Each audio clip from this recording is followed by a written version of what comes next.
Bom, então vamos começar aí para a parte do conteúdo da aula.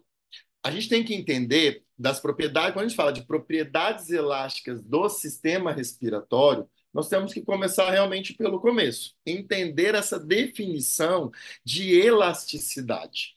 Então, porque, não, esse tecido que vocês estão vendo aqui, eu coloquei exatamente um vídeo de um elástico mesmo, onde esse tecido que vocês estão vendo, uma vez que, quando aplicado uma força sobre ele, qual força que está sendo feita aqui? A força do afastamento da mão desse indivíduo. Então, ele está aplicando uma força sobre esse tecido. E quando ele aplica essa força, esse tecido ele está tendo uma capacidade de fazer o quê? De alterar o seu comprimento, de alterar a sua forma, e uma vez quando é retirada essa força ou essa pressão, ele consegue retornar ao seu posicionamento inicial.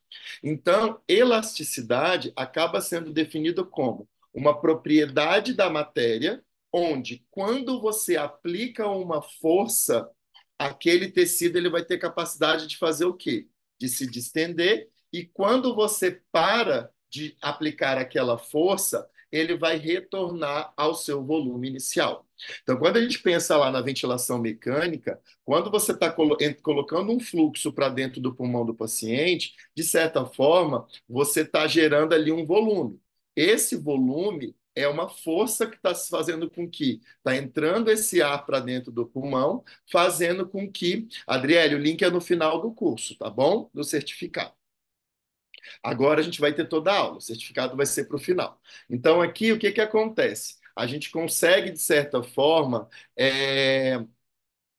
fazer, uma vez aplicada essa força, você vai ter essa variação de comprimento ou variação de volume, e depois, quando você para de mandar aquele fluxo, que aí abre a válvula expiratória, você vai ter essa saída, você não está aplicando mais nenhuma força, e o recolhimento daquele tecido pulmonar. Claro que se esse pulmão tiver as propriedades elásticas para permitir esse recolhimento. E, Yolanda, você não perdeu muita coisa, não. Esse é o primeiro slide que a gente está explicando a definição de elasticidade, tá joia?